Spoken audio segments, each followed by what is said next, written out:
Kama unatarajia kufanyiwa upasuaji, please toa taarifa ya matumizi ya hivi vitu: pombe, sigara, shisha, au kama unafanya kazi katika maeneo ambayo yanahusu moshi kama viwandani. Ni muhimu sana kwa ajili ya usalama wako. Wengi huficha taarifa hizi wakizani kwamba tunataka kujaji behavior zao, tabia zao, lifestyles. Kiukweli hatupo huko. Sisi tunauliza maswali kwa lengo la kutengeneza usalama. Tuanze na pombe.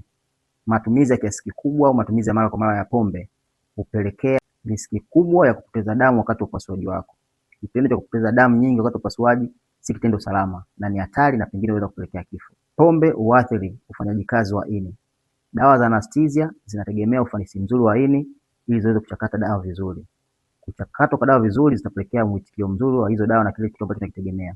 Ulale kwa wakati na uweze kuamka kwa wakati. Kinyume na hapo, aidha utachelewa kulala au utalala kwa muda mrefu. Pombe huathiri ini. Moja kazi ya ini ni kuzalisha protini ambazo zinasaidia kugandisha damu kwa wakati. Kwa hiyo utakuwa upo kwenye riski kubwa sana kupoteza damu hata baada ya upasuaji, yani ukiwa wodini. Kidonda kitaendelea kutoka damu. Pombe huathiri ufanyaji kazi wa ini. Na moja kazi ya ini ni kuondoa sumu mwilini. Kitaalamu detoxification. Kama detoxification haifanyi kazi, basi hizo sumu zitabaki mwilini mwako na si salama. Sigara. Kwenye sigara kuna kemikali mbalimbali. Kuna kemikali mbili tunazoangalia kwa upana zaidi: nicotine na carbon monoxide.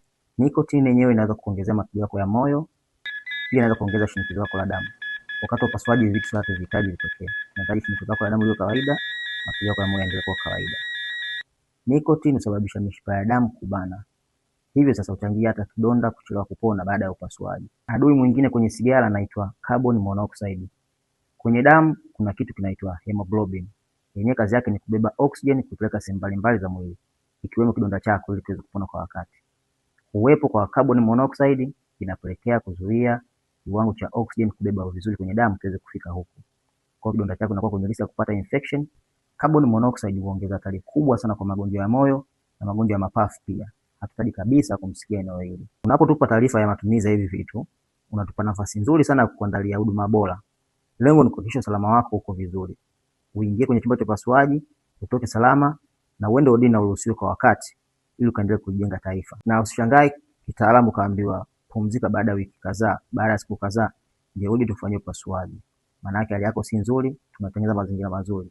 Kitaalamu tunasema tunakustabilize.